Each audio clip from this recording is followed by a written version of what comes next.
Eu quero ler um texto da Palavra de Deus com vocês, uma palavra que o apóstolo Paulo escreveu ao seu discípulo Timóteo, na segunda carta. Eu vou começar a ler no capítulo 3, a partir do versículo 16, e vamos entrar no capítulo 4, até o versículo 5. 2 Timóteo, capítulo 3, a partir do versículo 16.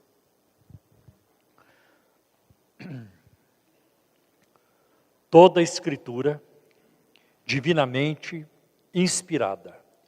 A Nova Versão Internacional diz: toda a Escritura é divinamente inspirada e proveitosa para ensinar, para redarguir, para corrigir, para instruir em justiça, para que o homem de Deus seja perfeito e perfeitamente instruído para toda boa obra.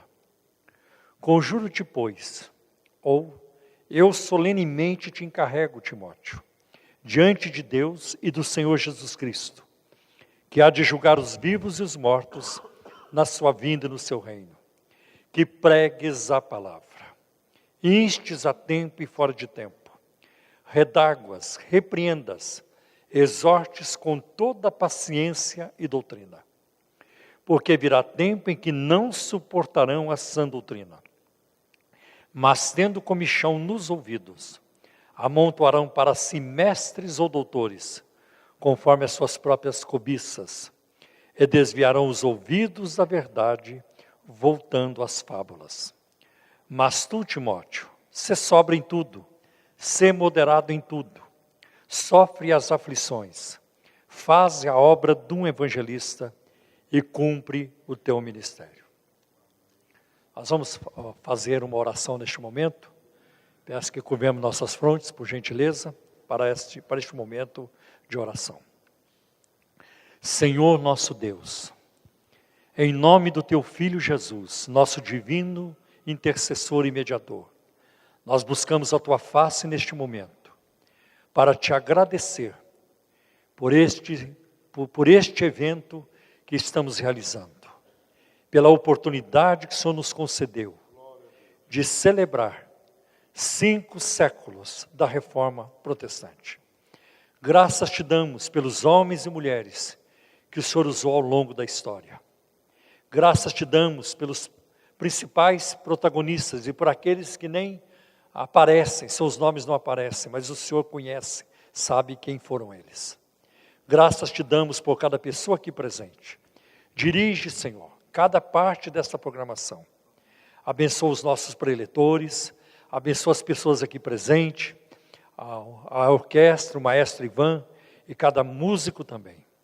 Senhor, que o Teu nome seja glorificado, que a Tua palavra, Senhor, ela seja promovida em nossas vidas, em nossos corações e também através das nossas vidas. Senhor, queremos ver que o Teu reino se expandindo cada vez mais, o Teu nome sendo exaltado, a Tua igreja sendo edificada e almas sendo convertidas a Ti. Abençoa, nós te pedimos, em nome de Jesus. Amém. Meus irmãos, com essa leitura que fizemos e após essa oração, eu quero aqui mencionar para vocês que o nosso evento está totalmente voltado para a Palavra de Deus. Nós estamos aqui para comemorar um aniversário de 500 anos da Reforma Protestante. E aqueles que caminham comigo aqui na Igreja Cristã da Trindade, já me ouviram dizer que a Reforma Protestante, no meu entender, ela foi o evento mais importante do cristianismo depois de Pentecostes. A Reforma mudou o mundo. E mudou a nossa maneira, mudou também a maneira de olhar para a Bíblia, de interpretar a Bíblia e de aplicar a palavra de Deus. Foi no dia 31 de outubro de 1517 que o monge agostiniano, Martinho Lutero, ele pregou as suas 95 teses na porta da igreja de Wittenberg, na Alemanha. Claro que a reforma não começou com Lutero. Houve a pré-reforma. Houve pessoas que pavimentaram a estrada para que chegasse onde chegou. E muitos deles pagaram com a própria vida. Então, quando Lutero pregou as suas 95 teses, com aquele gesto, ele estava conclamando a todos para uma volta à centralidade da palavra de Deus na pregação e também para a aplicação da palavra, e também na prática cristã. A reforma não teve apenas implicações religiosas. Ela influenciou também a economia, a política, a vida social, e ela trouxe uma grande contribuição para as artes e também para a educação. Tanto que nós vamos encontrar na vida de Lutero, ao tanto que ele se dedicou para traduzir a Bíblia, o Novo Testamento, e depois a Bíblia para o alemão, numa linguagem do povo. Tanto que Lutero revolucionou a língua alemã. Ele é considerado o pai da língua alemã. Eu me lembro quando estive em Berlim, em 2015, e em Berlim tem muitos museus. E eu fui num museu de Berlim, onde tem uma ala reservada, uma parte reservada à Reforma Protestante. E eu vi ali declarações de pessoas famosas ao longo da história, de filósofos, como Nietzsche e vários outros. Eu não me lembro o nome da pessoa, mas teve alguém, um famoso, que cunhou a seguinte frase, está ali sua frase: qualquer pessoa que quiser estudar, pesquisar a literatura alemã tem que passar por Martinho Lutero, ou a língua alemã tem que passar por Martinho Lutero. Lutero foi um homem da palavra. E eu digo a vocês que nos últimos tempos tenho lido sobre Lutero. E isso mexeu comigo. Lutero foi um homem, às vezes excêntrico, diferente. Ele era bocudo, ele falava palavrão, ele era brigão, ele tinha um temperamento explosivo, ele bebia muita cerveja. Aliás, naquela época, as melhores cervejas eram fabricadas nos mosteiros. Eram as melhores cervejas. E ele gostava muito de conversar com seus alunos e amigos em torno de uma mesa, tomando cerveja. E ele dizia que quem não gosta de uma boa cerveja não pode ser um bom teólogo. Vigia, viu, irmão? Vigia, tá? Era uma outra época, um outro contexto, e assim por diante, né? Então, eu acho muito interessante isso. Aliás, Lutero, na sua vida de monge, no mosteiro, ele fazia tantas penitências que ele era muito magrinho. E ele só começou a engordar a partir da Reforma Protestante. Aí vocês vão ver o Lutero bem chuchudo ao longo da sua vida até a morte. Então, eu fico admirado da coragem daquele homem, que se levantou contra o maior poder daquela época. A igreja tinha o poder da vida e da morte. A igreja decidia quem ia viver, quem ia morrer.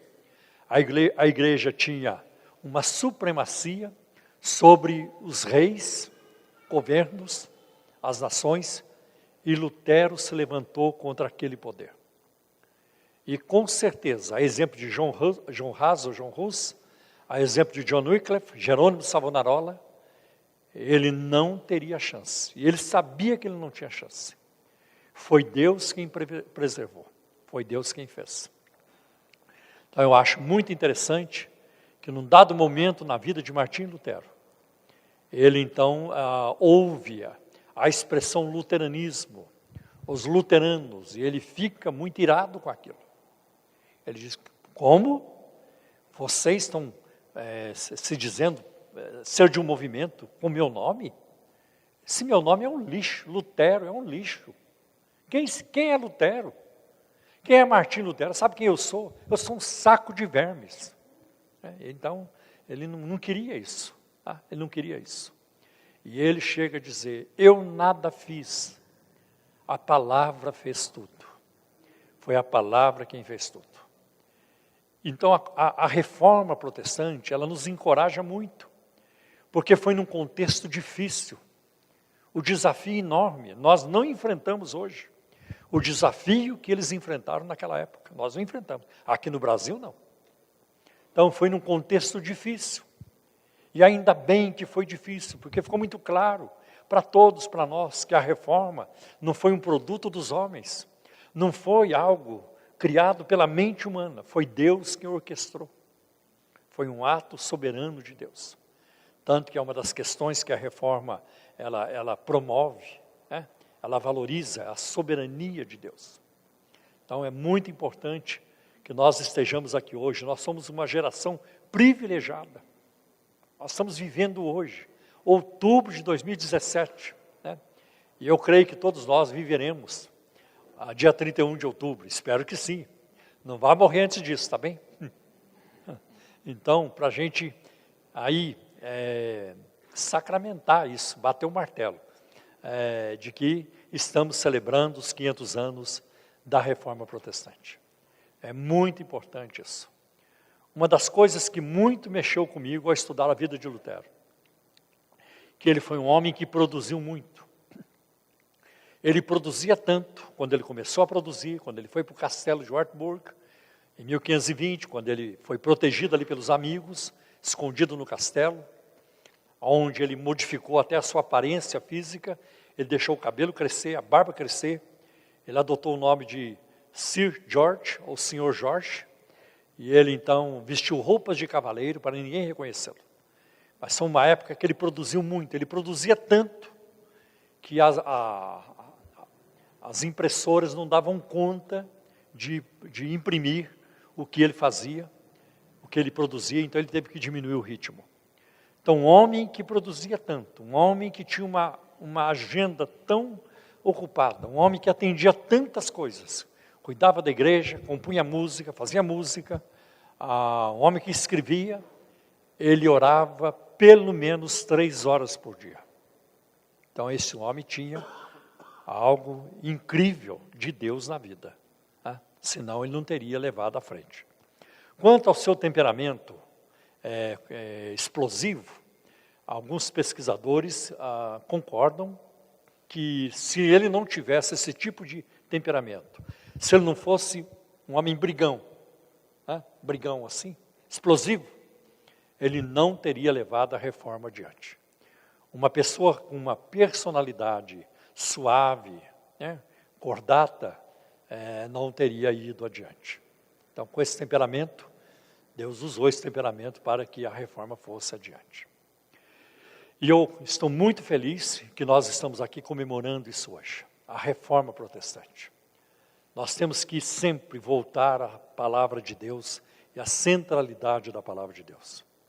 Eu, como pentecostal, a vida toda, desde que me converti, sei que existe espaço na vida pentecostal para experiências, mas a palavra está acima de tudo. A palavra está acima do credo, de confissões. Nós conversávamos isso hoje com alguns irmãos aqui da igreja. A palavra está acima da patrística, dos pais da igreja. Nada se iguala à palavra. A palavra está acima de tudo, de qualquer instituição, ou de qualquer experiência que venhamos a ter. É a palavra de Deus quem tem a palavra final.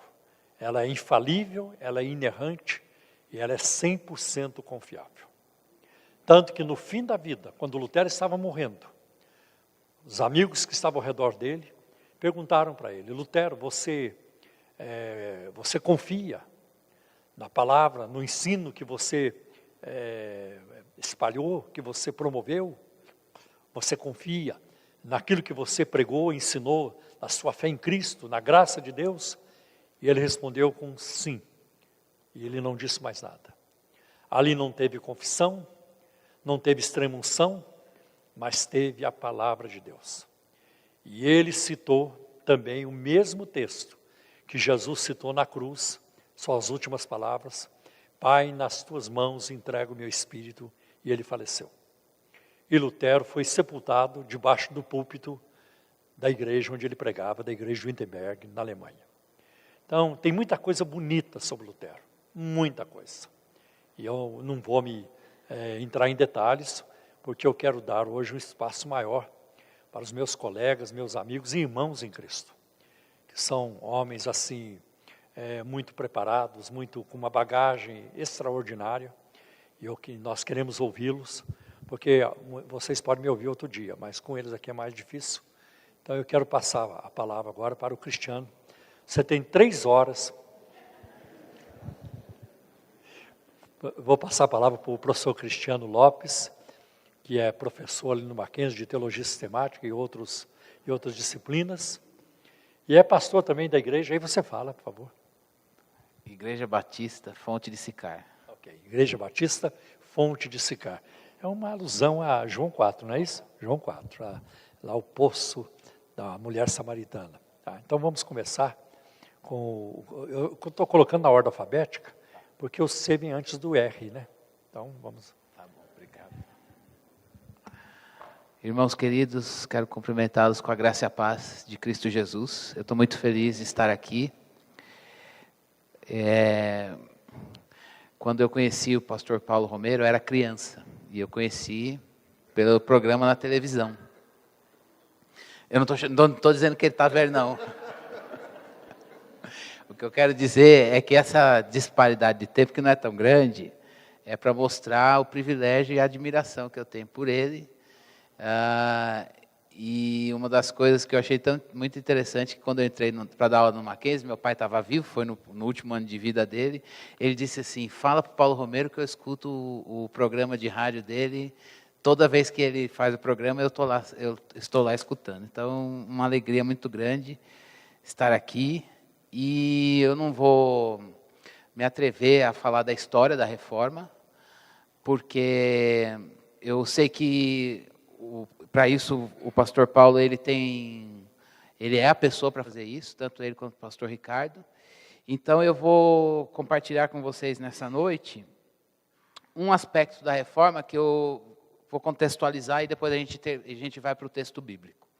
Uma das coisas que a reforma ela trouxe de significativo é que ela soube usar os recursos de comunicação e que o momento histórico estava proporcionando. Se a gente olhar no mundo da comunicação, a gente vai ver que toda leitura, ela sempre usa um suporte. Vamos lembrar lá da época em que se escrevia, não sei se era escrita, o nome que se usava, o nome mais adequado, mas quando se fazia comunicação escrita, nas tábuas de argila, por exemplo, aquilo lá era um suporte.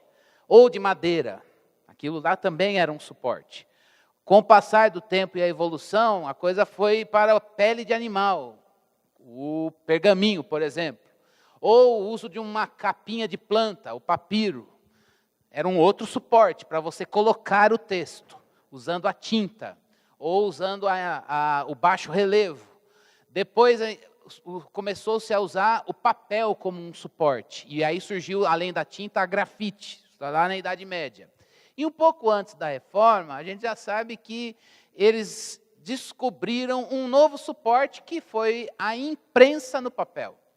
Então, isso trouxe uma circulação maior do conhecimento, uma coisa que antigamente, para você fazer cópia, você teria que fazer de uma forma manuscrito. Agora você pode, um pouquinho antes da reforma, eles trouxeram uma profissionalização da divulgação de textos. Então, você tinha agora mais condições de trazer as informações circulando. Os reformadores, e especificamente Lutero, foi um visionário em saber utilizar esse recurso da comunicação. Ele soube usar a imprensa e um novo suporte para difundir o conhecimento, para difundir a informação. Mas não apenas isso. O pastor Paulo já citou que ele fez, não adiantava nada a gente ter bastante texto circulando se a população não sabia ler. Então ele disse, olha, não adianta eu ter imprensa a meu favor, é uma tecnologia, mas as pessoas precisam ter condições de ir ao texto. Então a primeira coisa que ele foi fazer é traduzir a Bíblia para a língua do povo. E nisso ele acabou aperfeiçoando a língua alemã. Segundo ponto é, as pessoas precisam ter condições de alfabetização, de pegar o texto e poder ler. Então ele promoveu campanhas de alfabetização para que as pessoas pudessem ter acesso direto às Escrituras. Olha que coisa interessante, você tem um suporte novo com tecnologia, Tecnologia, não estamos falando de digital, mas estamos falando de tecnologia. Você tem uma pessoa que traduz o texto para a língua mãe do povo e dá condições educacionais para que as pessoas pudessem ter a Bíblia na sua própria língua e ter a Bíblia para si mesmo, né? Os anos se passaram e nós estamos aqui comemorando 500 anos da Reforma. O ponto que eu gostaria de destacar é que nós temos as tecnologias de comunicação continuaram a se desenvolver e se aperfeiçoar. Se nós saímos das tábuas da lei, hoje nós estamos na tela do computador. Contrário a mim mesmo, hoje eu não trouxe a Bíblia impressa, mas eu estou com outro suporte aqui. É um suporte digital da Palavra de Deus. E eu gostaria de, nessa perspectiva da comunicação, lembrar que nós temos utilizado nos dias atuais várias formas. A gente tem várias formas de comunicação para a gente usar e difundir o conhecimento e partilhar questões da palavra e a própria palavra e coisas que com ela se relacionam. Então, eu gostaria de lembrar que nós temos a TV, nós temos a imprensa, as próprias mídias sociais, e a gente nunca teve tanta informação à nossa disposição como a gente tem nos nossos dias. E é engraçado que, hoje em dia, uma pessoa não é valorizada por aquela fala enciclopédica, aquele cara que sabe tudo de cor, porque não dá para competir, a melhor mente não dá para competir com o Dr. Google. Ele responde de uma forma mais rápida e mais precisa. Então, nessa era da informação e de tanto acesso ao conhecimento, eu queria que a gente pensasse como isso tem nos tocado com relação à reforma. Hoje em dia, se você joga reforma e reformado, o nome reformado no Google ou em qualquer outro lugar de busca, você vai encontrar várias coisas e a definição desse nome vai trazer aquele que segue a fé reformada. E não é distante de nós vemos que nós estamos vivendo um momento em que o nome reformado ele está definindo muitas pessoas, muitos de nós somos da linha reformada, nós temos, essa é a nossa tradição, nós estamos numa tradição reformada. Mas, o que eu quero dizer é que, com essa oferta de conhecimento, essa oferta de informação, muitos de nós estamos inteirados da fé reformada. Estamos inteirados da história da reforma, estamos inteirados dos ícones da reforma, do passado e do presente. Estamos com acesso à publicação que fala da reforma, conhecemos a teologia da reforma. Então, nesse sentido, nós temos uma mente reformada. Ela não é difícil de ser trabalhada comigo, com você. Mas o que eu gostaria de falar nesta noite é que, perigosamente, na mesma proporção que nós temos mente reformada, ou mentes reformadas, e isso a tecnologia da informação tem nos ajudado e muito, nós temos sabido fazer o uso dela, nós corremos o risco, esse nós aqui é retórico, não estou falando desta igreja, é um perigo da nossa geração, e é uma palavra que eu gostaria de aplicá-la para mim mesmo. Nós corremos o risco de termos uma mente reformada, uma confissão reformada, mas um coração que não acompanha essa mente reformada. Não é difícil nós vermos no mundo digital e nas mídias sociais, por exemplo, nós nos degladiarmos em nome da própria fé reformada e, nesse sentido, negarmos absolutos que a própria reforma apontava. Então, hoje, eu gostaria de ir a um texto bíblico e compartilhar com vocês a necessidade de nós termos uma mente reformada e também um coração reformado. Ou vou falar a mesma coisa de outro jeito. A palavra de Deus, ela precisa penetrar a nossa mente, mas ela precisa cair, a gente precisa deixar que ela traga luz ao nosso coração, para que haja confronto. É comum hoje nós termos o acesso à informação e a informação ela parar no nível do cognitivo e a gente não deixar que a palavra de Deus, ela forge em nós um coração que também seja transformado e reformado pela palavra de Deus. Por que enfatizar esse ponto aqui?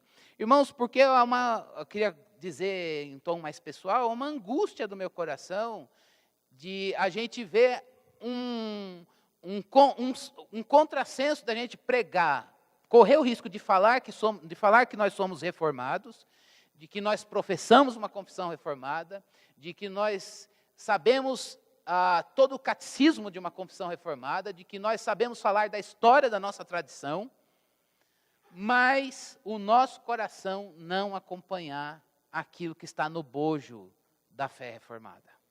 Nós sabemos que a fé reformada ela pode ser resumida ela pode ser iniciada a partir de 5 solas ou 5 somentes. E neles nós temos só a Escritura, só Cristo, só a fé, só a graça e só a Deus a glória. E nós corremos o risco de, nessa dicotomização entre mente e coração, nós ficarmos com todo o conteúdo e ele não gerar vida em nós. E o Evangelho é vida. A palavra de Deus é para gerar Cristo em cada um de nós. E é por isso que eu gostaria de, na perspectiva do ponto de só Cristo, esse foi um dos lemas da reforma, perceber como a vida de Cristo desafia você e a mim a nós termos o equilíbrio entre mente e coração reformados. E quando a gente fala de coração reformado, nós estamos dizendo que um coração reformado é aquele que permite que a palavra de Deus, lida, explicada e entendida, caia ao nosso coração para gerar Jesus em cada um de nós. Então eu gostaria de ler com vocês Colossenses capítulo 2, versículo 1 até o versículo 5. Colossenses, e aí a partir do texto deixar 3 lições para o nosso coração. Colossenses 2, do 1 a 5, conselho de Paulo para a igreja.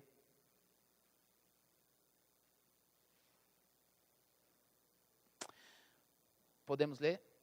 A palavra de Deus diz assim, Colossenses 2, de 1 a 5. Pois quero que saibais como é grande a luta que enfrento por vós, pelos que estão em Laodiceia e pelos que ainda não me viram em pessoa, para que o coração deles seja animado, em outras versões pode ter fortalecido, para que o coração deles seja animado, estando vós unidos em amor e enriquecidos da plenitude do entendimento, para o pleno conhecimento do mistério de Deus, Cristo, em quem estão ocultos todos os tesouros da sabedoria e da ciência. Digo isso para que ninguém vos engane com palavras capciosas, pois ainda que o meu corpo esteja ausente, estou convosco em espírito, alegrando-me ao ver a vossa ordem e a firmeza da vossa fé em Cristo. Eu queria pedir desculpa por interromper a leitura, né? Mas só por uma questão de delimitação, vou ficar até o versículo 5 aqui. Quando Paulo escreveu para os irmãos de Colossos, a igreja de Colossos, ela provavelmente ela é fruto de uma evangelização, uma coisa que a gente já perdeu, né? Hoje a gente acha que evangelização ou campanhas evangelísticas, elas são coisas de programas e projetos ou modas. Não!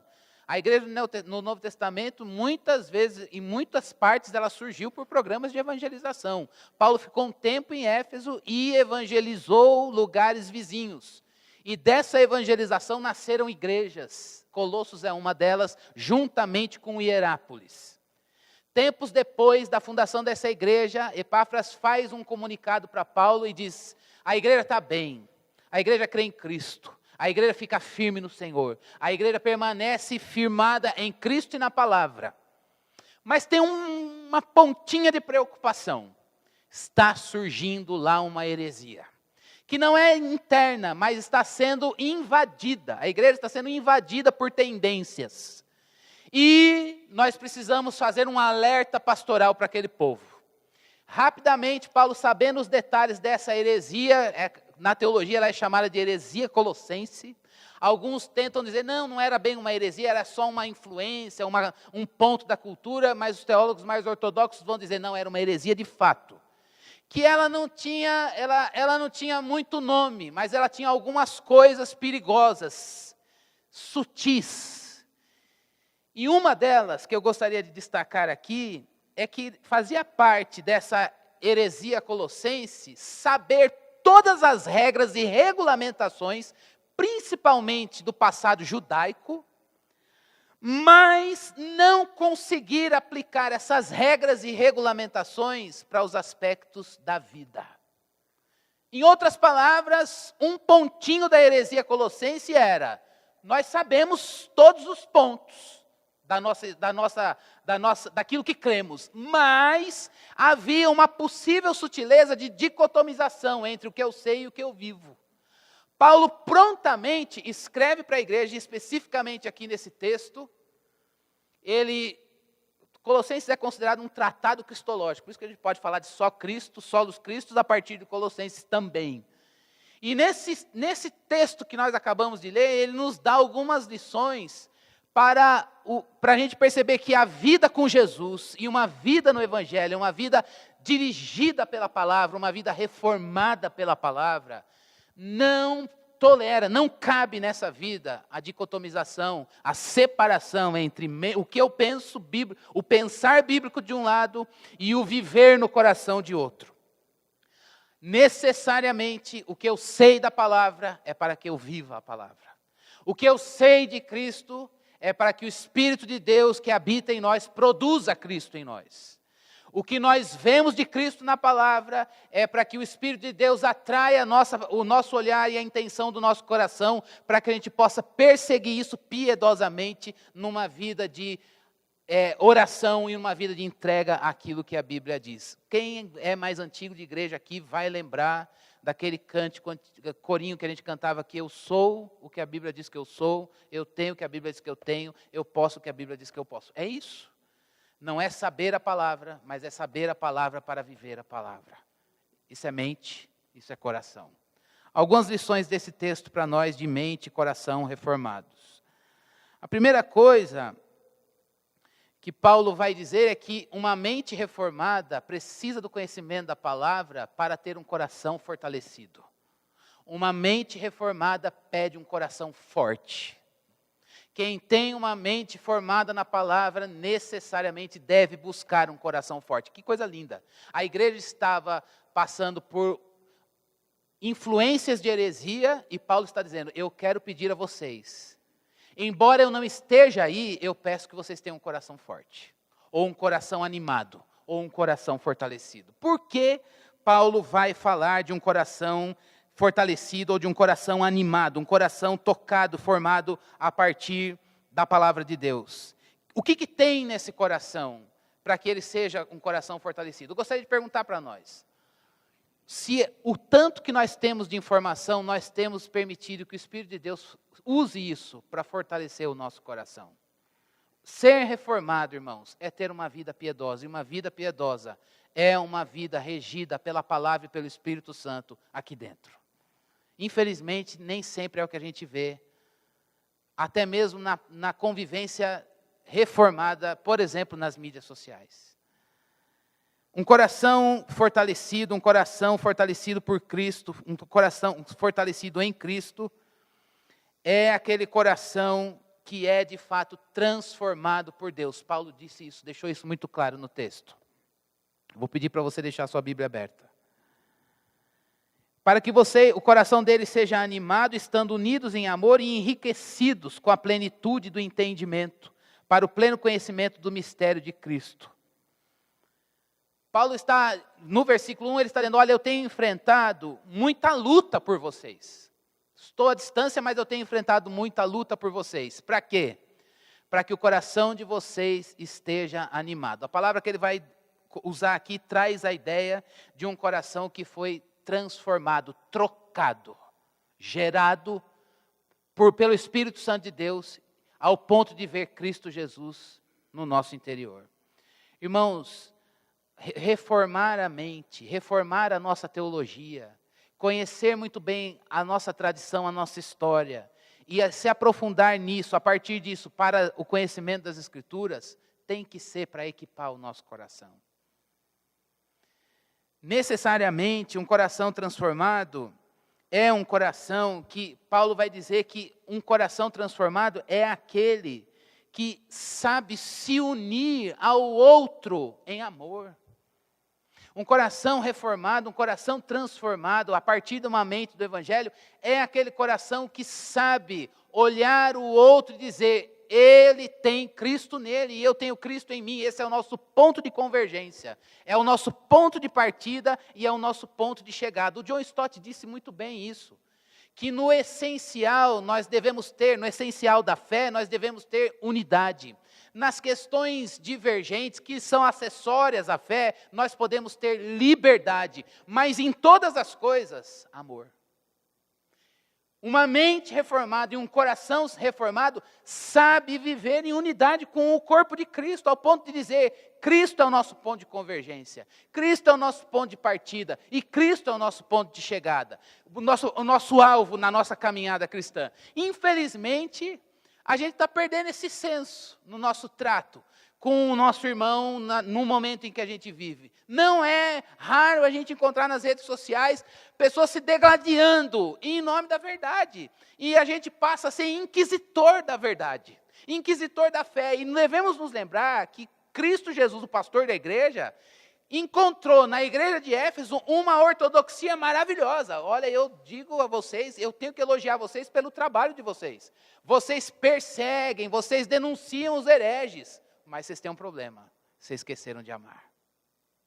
Irmãos, ortodoxia sem amor ao irmão é soberba. E uma mente reformada, ela tem um coração reformado no tocante ao amor com os outros irmãos. Ao ponto da gente jamais poder ouvir de Jesus Cristo: lembre-se de onde caíste, sê zeloso, arrepende e volta à prática das primeiras obras. Esse primeiro amor, irmãos, é o amor como lente que me faz olhar o irmão e dizer: Cristo está nele. Ele está numa outra denominação, ele está numa outra, ele é pentecostal, o outro não é, mas Cristo é o que rege a nossa fé. E ao ponto da gente dizer: nós somos dirigidos por Cristo, a não ser que de fato ele negue os absolutos da fé. Mas no tocante aos absolutos da fé, nós precisamos perceber que um coração fortalecido é aquele que busca Jesus no irmão e oferece Jesus para o irmão. Isso é uma mente reformada. Isso é um primeiro ponto de um coração reformado.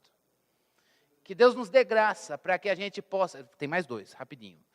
Que Deus nos dê graça para a gente poder não cair no pecado de ter a ortodoxia sem amar. A igreja de Éfeso, ela ouviu do pastor Jesus que Jesus não estava naquele trabalho. E todo trabalho ortodoxo sem amor leva à exaustão. A gente se cansa. Ao ponto daquela igreja precisar voltar para as mãos de Cristo e ser dirigida por Ele. Um segundo ponto de um coração reformado a partir de uma mente reformada é que um coração reformado, um coração fortalecido e animado, ele busca um conhecimento seguro. Ele busca um conhecimento seguro. E no texto, o conhecimento seguro é Cristo Jesus. Olha o que vamos relembrar o que Paulo disse.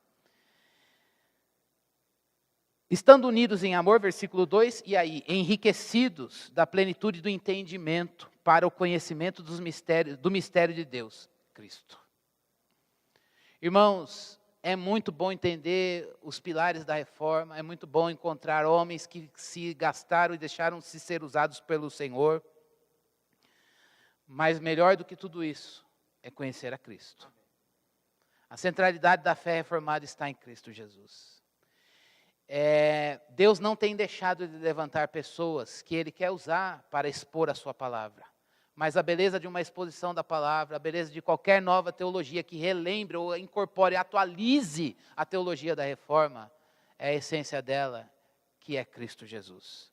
Quando Paulo está dizendo que um coração fortalecido, unido ao irmão, agora vai buscar um conhecimento seguro, e vem Cristo, um conhecimento seguro, é justamente para a gente se lembrar que o mesmo Paulo disse: olha, aprove a Deus revelar o seu... Gálatas, capítulo 1, versículo 15 e 16. Aprove a Deus revelar o seu Filho em mim, e não para mim. A maior obra de Deus não é a maior graça de um reformado, de um crente reformado, não é só a habilidade de falar da palavra. Isso é prerrogativa, isso é pressuposto de um crente. conheça a palavra, viva a palavra, seja nesse sentido bereano de confiscar, de conferir a palavra e julgar aquilo que está fora da palavra. Mas esse aspecto da mente, ele brota onde? Num coração que tem em Cristo a maior revelação que Deus fez dele mesmo. Irmãos, mais do que valorizar os homens que falam da palavra, que nós os olhemos como instrumentos que Deus tem levantado para que amemos Cristo e Cristo na palavra. Então, Cristo é o critério para a gente avaliar as coisas. Cristo é a certeza que não vai mudar, que vão tirar de nós todas as dúvidas. Cristo, é a vida de Cristo, é o caráter de Cristo, é o que Cristo pregou, como Cristo olhou o Antigo Testamento, como Ele interpretou o Antigo Testamento, como Ele usou o Antigo no Novo, como Cristo não apenas o aspecto subjetivo dele ser gerado em nós, mas conhecer Cristo como revelação máxima de Deus. Não é também difícil nós encontrarmos hoje pessoas que se dizem reformadas. Eu não estou fazendo isso crítica, não, estou dizendo que é uma dor no nosso coração, infelizmente, e eu quero dizer que Deus nos livre, me livre disso, mas que nessa noite a gente possa sair daqui dizendo: Deus, eu não quero amar mais qualquer outra coisa do que Cristo Jesus. Cristo é o critério para a gente dizer isso é de Deus, isso não é de Deus. Infelizmente, um tempo atrás eu encontrei um rapaz que ele disse: eu estou em crise. Eu falei: por quê? Ele falou: porque eu não nasci numa tradição reformada, eu sou evangélico, mas eu sou de numa tradição pentecostal e eu estou em crise porque parece que quando eu penso no aspecto da linhagem tradicional, eu estou fora dela, eu estou fora da fé reformada, eu estou fora da verdade. A minha fala para ele disse: eu estou sendo tentado a vir. Eu falei, a minha fala para ele, eu falei: olhe Cristo na palavra, Cristo na sua vida. Deixe a palavra, que é Cristo, julgar seu coração, ler seu coração e mostrar quem você é para você mesmo. E não eu sei que nós estamos aqui numa celebração, mas isso não pode ser uma moda, irmãos. Nós temos que aproveitar esse elemento da história e voltar à essência da palavra e encontrar Cristo regendo o nosso coração. É possível, irmãos, nós estarmos na tradição,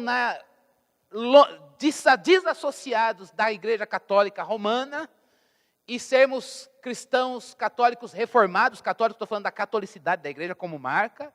Estarmos na tradição da reforma, mas ainda assim nós estarmos em outras tradições dentro desse grande bloco. E é possível que nós estejamos aqui sofrendo nesse momento um perigo de a gente querer se deixar levar por algumas coisas, quando não por Cristo mais do que tudo e do que todos. Então, um coração fortalecido, um coração animado, um coração reformado, busca em Cristo o julgamento da sua própria vida, o critério para a avaliação de si mesmo, o critério para o julgamento e avaliação das heresias, dos distúrbios e dos desvios que podem estar à nossa volta. Por que Cristo é uma fonte de conhecimento saudável e segura para um coração reformado, um coração fortalecido? Porque Cristo, o texto de João 21, 17, já estou acabando, imagina, mas eu tenho que acabar mesmo. Ele é compreensível, irmãos. Talvez você diga assim: eu não vou estudar teologia porque eu não consigo entender a mente de Tomás de Aquino, ele está antes da reforma. Eu não consigo entender aquele teólogo do século XX. Olha, eu gosto muito, mas quando eu penso nos textos do William Lane Craig, minha mente dá um nó. E é verdade, eu não estou dizendo que eles são prolixos, eu estou dizendo que eles trabalham com ciência. A teologia, nesse ponto, academicamente é uma ciência, mas Cristo é compreensível. Cristo é compreensível.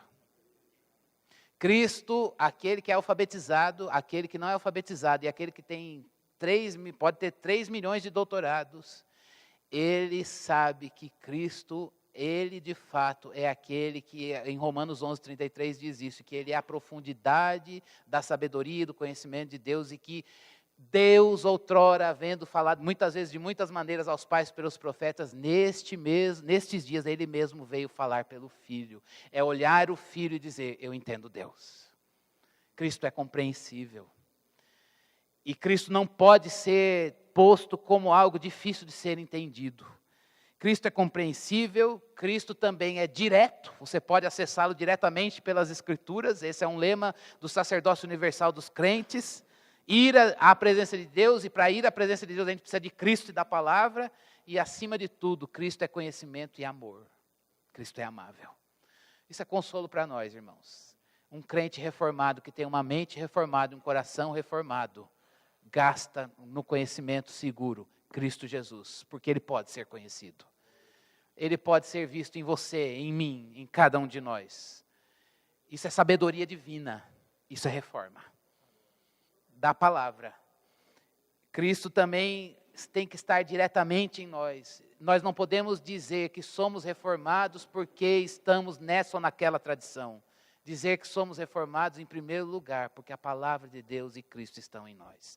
E aí, por fim, eu não vou desenvolver, só queria colocar isso, que Cristo é essa sabedoria, e a sabedoria é a habilidade de colocar em prática o Evangelho em situações da vida.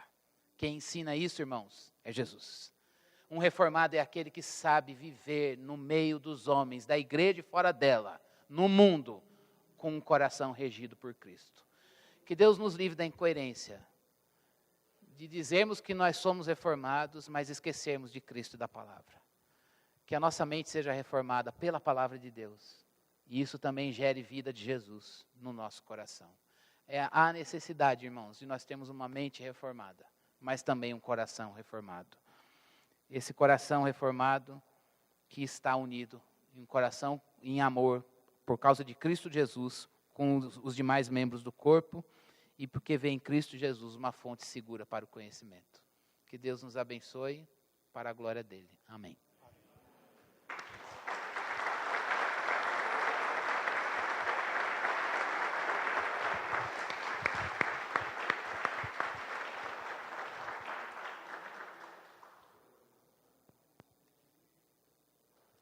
Passo a palavra ao professor, Dr. Ricardo Bitum. Graça e paz, Senhor Jesus Cristo, a todos. Antes de qualquer coisa, eu queria ter um tempo de oração. Depois de uma fala dessa, eu me sinto como o apóstolo Paulo aos Efésios, quando ele traz à tona a luz o mistério outrora oculto e agora revelado, Cristo Jesus. Em Efésios 12 ele vai dizer, por esta causa, por causa disso, eu me coloco de joelhos. Foi falado agora sobre o Cordeiro Santo de Deus, sobre o mistério que estava oculto das gerações, escondido dos sábios, mas revelado aos simples, aos pequeninos. E eu queria, nesse momento, ter uma palavra de gratidão pela vida do nosso Cristo e por sua obra. Pai, nos colocamos de joelhos diante do Senhor, ao ouvirmos da obra de Cristo em favor de uma humanidade contrária, perversa, iníqua, ou como diz as Escrituras, inimiga de Deus. Éramos teus inimigos, não queríamos nada, absolutamente nada contra o Senhor. E quando éramos inimigos, o Senhor deu a própria vida. E o Senhor, Pai, deu o próprio Filho para aqueles que eram teus inimigos. E o teu Espírito Santo nos convenceu dessa verdade, nos trouxe a luz que é o Cristo, nos revelou esse mistério a nós, Senhor, pequenos. O Senhor trouxe a luz em nossa mente e coração. Nós glorificamos o teu nome. Saiba, Deus, que é muito bom tê-lo como Pai. Obrigado, Pai, por ter dado o teu único Filho para morrer em meu lugar, em nosso lugar. Toda honra, toda glória, todo louvor sejam dados a Jesus. Toda honra, toda glória, todo louvor sejam dados a Deus, o nosso Pai, Pai nosso, toda honra, toda glória, todo louvor, sejam dadas ao Espírito Santo, o Espírito da promessa, que selou essa verdade, que nos escancarou o entendimento. Nós não conseguiríamos entender essa verdade, não tínhamos a menor condição para entender esse mistério. E o Teu Espírito Santo tão bondosamente iluminou nossa mente e coração. Saiba, Senhor, que somos muito gratos a Ti, muito gratos, porque mais uma vez lembrou-se do mistério e glorificou o único que merece toda a honra, glória e louvor. E nós, mais uma vez, Te glorificamos. Se há algum louvor, seja todo dado a Jesus Cristo, nosso único e suficiente Salvador. Amém. Amém. Amém. Eu agradeço ao pastor Paulo o convite, e eu creio que se inaugura uma série de outras reflexões, encontros, debates. Nós conversamos, eu, o pastor Paulo e o pastor Cristiano, de estarmos de quando em quando reunidos, falando de algum tema, convidando outras pessoas. Eu creio que esse primeiro momento, esse primeiro encontro inaugura, se Deus assim permitir, uma série de encontros que nós teremos para justamente trabalharmos a palavra, olharmos para o mundo e buscarmos da palavra de Deus orientação, guia para aquilo que nós temos que enfrentar nesses dias tão complexos, com tantas novidades. E eu agradeço a Deus pela iniciativa do pastor Paulo, e se Deus assim permitir, nós caminharemos nessa direção. Queria também fazer uma menção de agradecimento ao maestro Ivan, não é? O maestro Ivan, a sua orquestra, Ivan Bueno, que trouxe a graça de Deus através da música também. Parabéns, que Deus continue abençoando os irmãos e irmãs. Não é? E falando da reforma, João 14, versículo de número 6, você conhece, Jesus responde: eu sou o caminho, a verdade e a vida, ninguém vem ao Pai senão por mim. A reforma parte desse princípio, a reforma é cristocêntrica, a reforma é cristológica, a reforma traz à luz o único e verdadeiro caminho, já dito por Ele mesmo, o próprio caminho. Estamos nele, somos o caminho. E a reforma vem para nos alertar acerca desse caminho. Martinho Lutero, como o pastor Paulo já colocou, ele é um homem em crise, profunda crise. Ele era religioso, ele tinha crença, mas não tinha fé. Ele tinha religião, mas não tinha certeza acerca do seu Salvador. E quando ele ainda, antes de entrar no mosteiro, ele está andando, passa por uma tempestade muito forte, e um raio cai perto dele, e como todo homem, ele tem medo, e ele faz um voto. E a partir desse voto, ele diz que se ele sobrevivesse, ele entraria no mosteiro. E ele sobrevive e entra no mosteiro. E quando ele está servindo ao mosteiro, ele tenta agradar a Deus através das obras. Ele tenta agradar a Deus através de afazeres humanos. Algo parecido com Gênesis 4, quando Caim e Abel vão trazer a oferta ao Senhor. Uma oferta é aceita porque, segundo os moldes do Senhor, tem derramamento de sangue, é o melhor do cordeiro, e o outro é o esforço humano. Pelo menos é a minha compreensão da oferta não ser aceita por Deus. E Martinho Lutero, ele tenta agradar a Deus de todas as maneiras, através de obras, mas ele não encontra paz. O coração dele não tem sossego. Quando surge a oportunidade dele conhecer Roma, a grande Roma, e ele vai todo festivo e alegre, chega lá uma decepção muito grande. Apesar dele ter cumprido uma das suas promessas, subir as escadarias de Roma, de joelhos, e a cada degrau ele dá um beijo, ele põe um joelho, dá um beijo no degrau, sobe outro. E quando ele chega no último degrau lá em cima, vem uma pergunta, ele diz, será que isso aqui valeu a pena? Será que isso aqui adiantou alguma coisa? Será que isso aqui serve para alguma coisa? Então o tempo todo ele está inquieto porque ele tenta o tempo todo agradar a Deus por obras.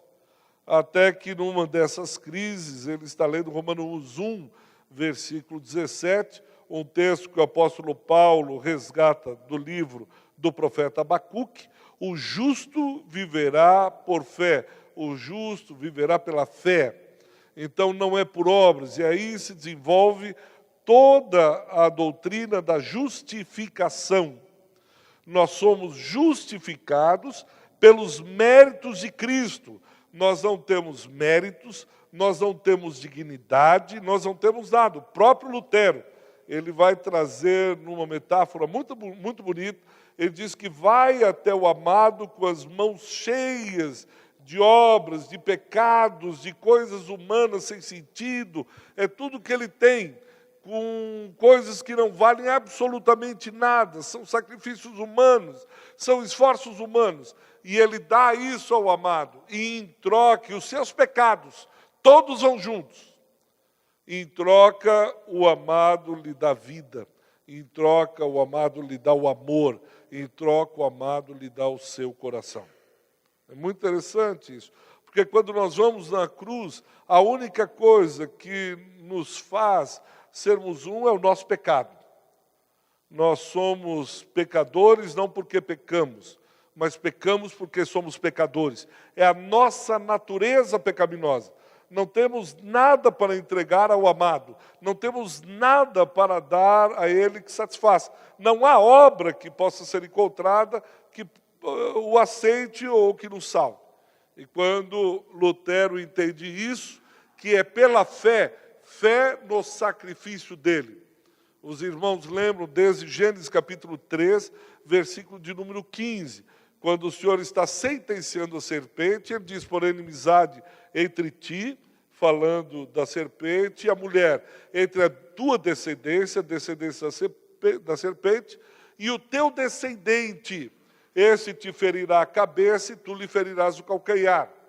O apóstolo Paulo, lá nessa promessa do descendente que viria, a promessa do Messias, a promessa do Cordeiro Santo de Deus, a promessa que se cumpriria na cruz. Lá começa a esperança do homem. O homem pecou, o homem caiu, não há esperança. Mas há uma promessa de que o Redentor viria. Há uma promessa de que ele haveria de enviar o descendente. E o apóstolo Paulo, em Gálatas 2,17, ele vai ter essa compreensão de que é descendente. Ele vai dizer, das promessas não foram feitas a descendência como se fossem muitos, mas ao teu descendente, que é Cristo. E ele vai lembrar também, o apóstolo Paulo, de Êxodo capítulo 12, da peça judaica ou da Páscoa, aquele cordeiro que foi imolado e colocado o sangue em ambas as ombreiras e na verga da porta. E o próprio apóstolo Paulo vai dizer, ele é o nosso cordeiro pascal, ele é o cordeiro da Páscoa, porque a antiga aliança, aquela aliança do Antigo Testamento, onde o animal, a pomba, o cabrito, o carneiro, era levado ao sacerdote. E ali o sangue era expiado, ou seja, o sangue era coberto, que vem de kipar, o kiparim do hebraico, que é aquilo que o judeu usa, ou solideu também é chamado, mas a raiz do verbo é kipar. Ele apenas cobria na mesa do propiciatório, o sacerdote cortava a jugular e apenas cobria o pecado. Por isso que João, capítulo 1, versículo 29, quando o primo de Jesus o vê, diz, eis o Cordeiro de Deus que tira. O judeu treme nas pernas, porque, um minuto, primeira pergunta, o sangue apenas cobria, não tirava. E segundo, só há um que pode perdoar pecados, esse é Deus. Se você está dizendo que ele é o Cordeiro que tira o pecado do mundo, eles lembram do Cordeiro Pascual, ou Pascal, de Êxodo capítulo 12.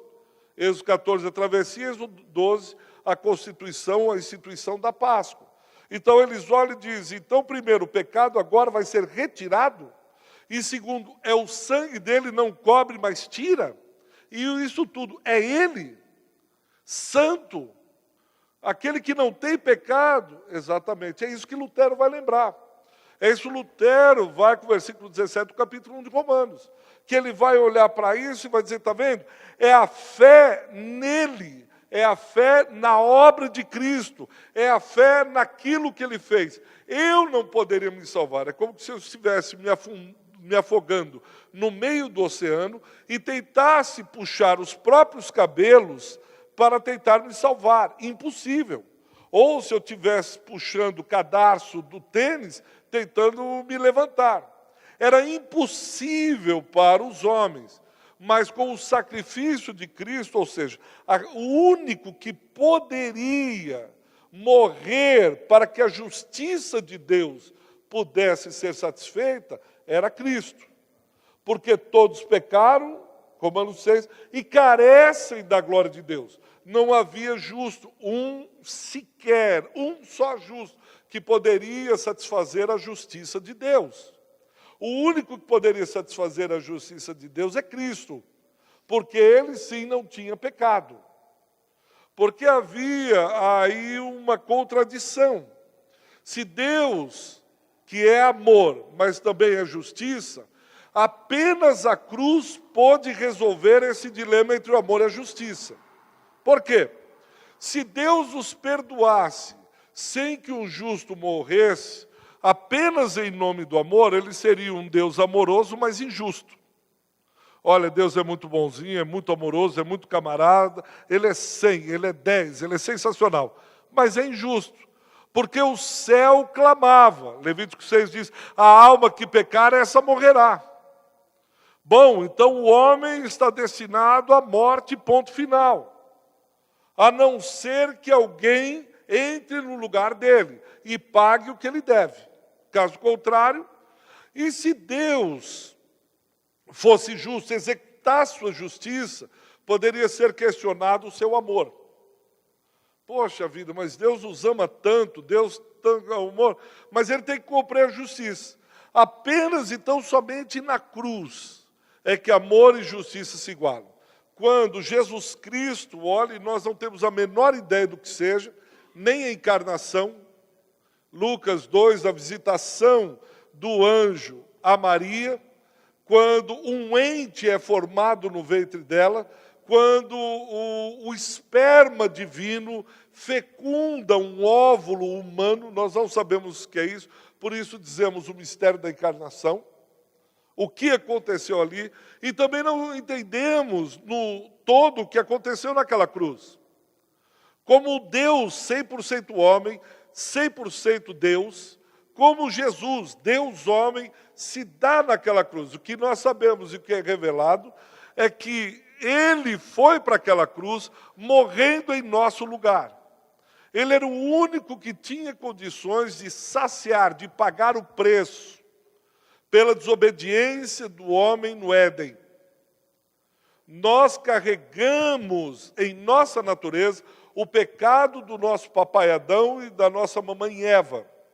Todos pecaram quando Adão e Eva. A humanidade cai em Gênesis capítulo 3. A humanidade toda caiu, não foi só Adão e Eva. Todos nós caímos, todos nós, como o salmista diz, todos nós pecamos, desde o ventre, fomos formados em pecado. Está na nossa natureza. Então nenhum de nós poderia fazer aquilo, a não ser ele. Era o único que poderia, era o único que teria condições de satisfazer a justiça divina. Isso é tremendo. Se nós tivéssemos uma igreja pentecostal, já estava sapateando, dando glória, reteté, helicóptero, e dizendo glória a Ele, só no Cristo, só lhe deu glória. Porque nós estávamos num abismo, nós estávamos completamente perdidos. Nós não tínhamos para onde correr, não tínhamos para onde ir, não tínhamos o que fazer. Sobre nós estava a espada da lei. Não tinha para onde correr, não tinha para onde ir. Por isso que a noiva se assanha quando fala do noivo. Por isso que a noiva, ela fica toda assanhada, porque está falando do noivo.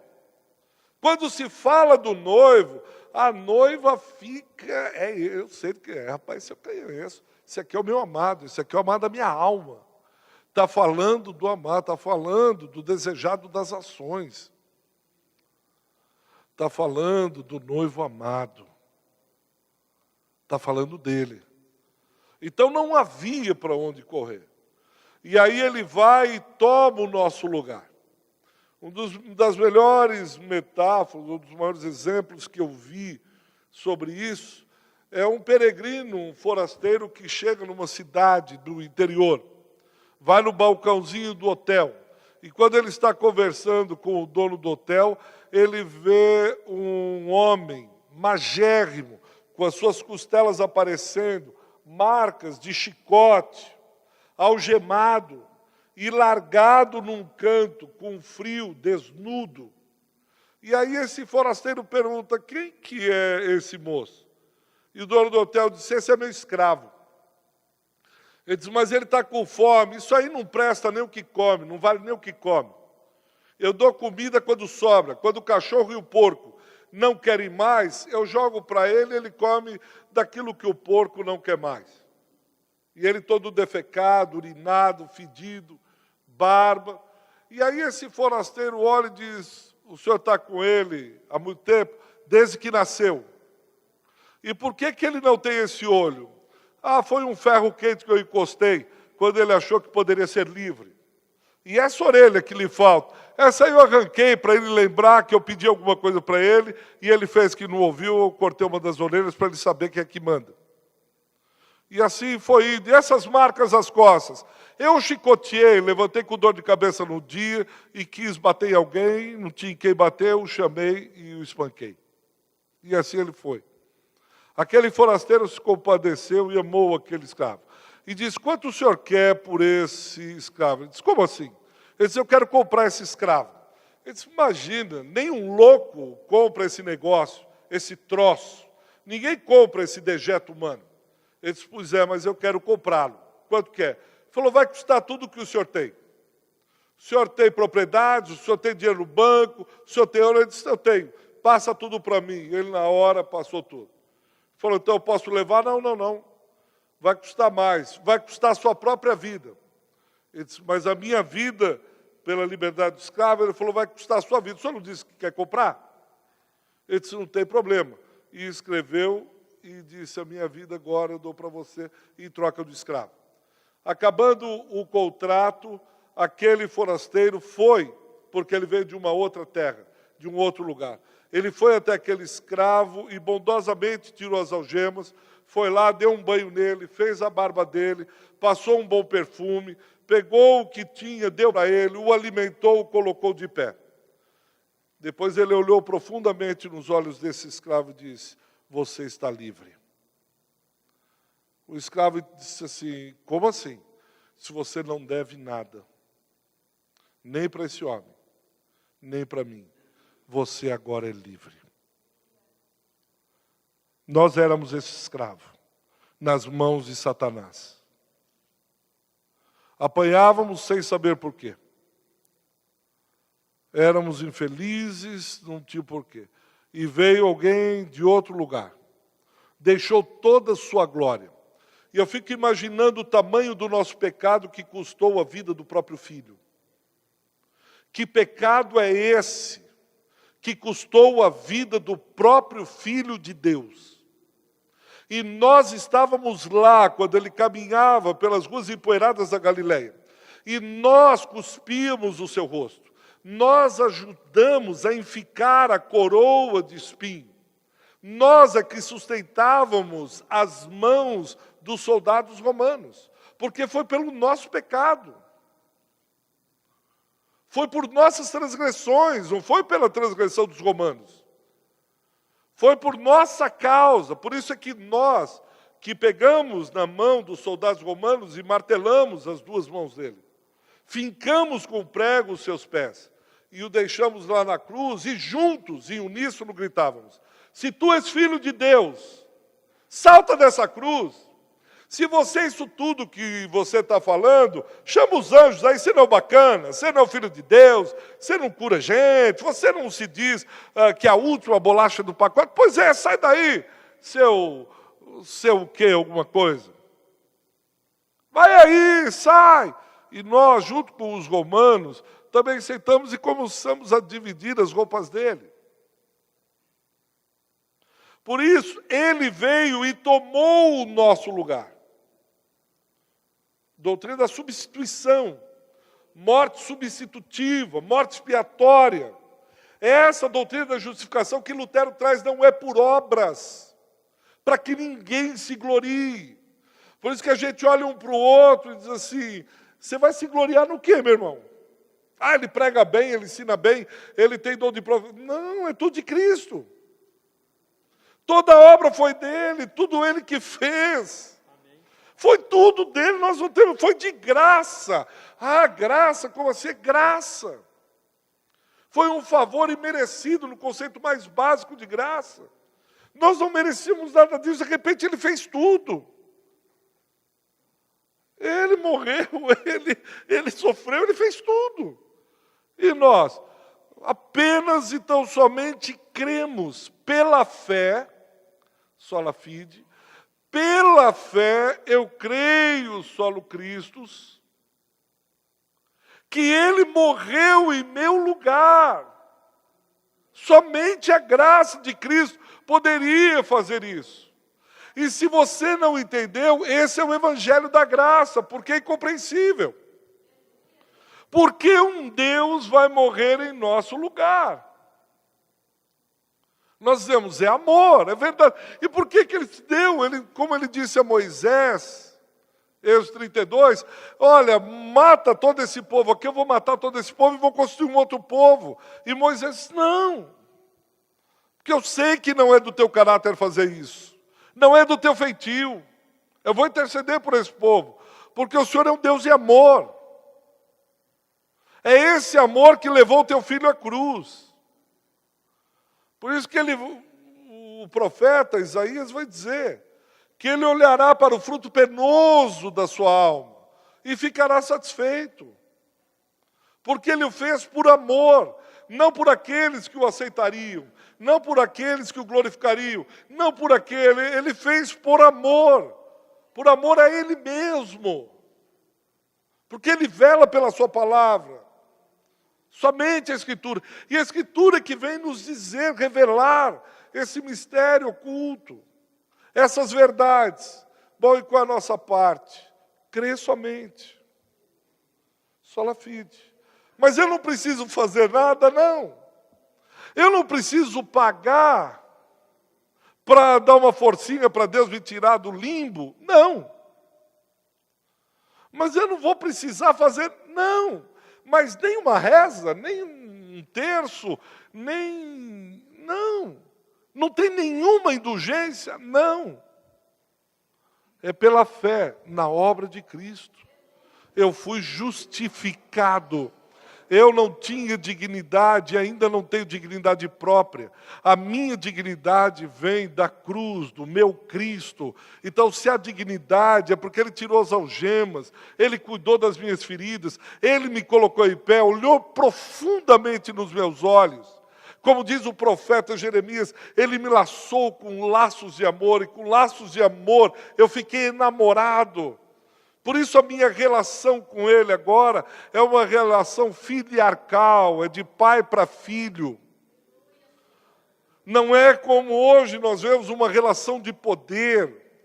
A relação desde a criação é uma relação de um pai para com o filho. Nós queremos um pai como Deus, mas não um Deus como pai. Significa que nós queremos um pai poderoso, mas não um Deus para podermos chamá-lo de Abba Pai. Ou seja, eu quero um Deus como Pai para me relacionar em amor com Ele, por essa obra que Ele fez. Eu não quero um Pai poderoso. Em nenhum momento Ele se coloca na criação dizendo, está vendo? Não. Gênesis 2, Ele anda com esse casal no jardim, Ele conversa, Ele bate papo, Ele não diz assim, hoje eu vou mostrar para vocês o quão forte eu sou. Hoje eu vou mostrar para vocês o quão poderoso eu sou. Hoje eu vou mostrar como eu pegava uma árvore e raio. Está vendo? Ele sai lá do pico de Moisés e vai para a cruz. Ele sai daquele pico onde Jesus, o monte, ele sai de lá com o seu poder e revela o amor na cruz. Por isso hoje nós podemos chamá-lo Abba, Paizinho. Qual religião que permite que o seu Deus seja chamado de Paizinho, de amado da minha alma, de desejado das nações? Não tem. Os deuses são relações de poder, são relações de tirania. O Deus dos cristãos é um Deus que morre em lugar deles, se faz fraco, vem como cordeiro. E hoje se mostra leão para os perversos, mas cordeiro para os santos e de coração contrito. Ele é leão para os canalhas, para a descendência da serpente, ele é um leão. Mas para os santos, para aqueles que têm o coração contrito, para aqueles que entenderam pela fé essa obra, ele se mostra como um cordeiro, amoroso, e dizendo que eu valorizo a relação com você, a relação de filho. Por isso que Satanás vai o tempo todo. João capítulo 4, se você é filho de Deus, mostra o teu poder. Transforma a pedra em pão. Se você é filho de Deus, você tem que ter poder. E a gente percebe isso nos nossos dias. Um poder não de amor, um poder não de quebrantamento, um poder não para nos humilhar, um poder não para nos colocar de joelhos, mas um poder para mostrar o quão forte nós somos, quantas igrejas plantamos, um poder para mostrar o quanto dinheiro ou o que for nós temos. Mas a mensagem da reforma é uma mensagem de Deus que amou. E o que eu posso fazer? Nada, a não ser crer pela fé que Ele fez tudo isso que nós estamos falando. Deus seja louvado.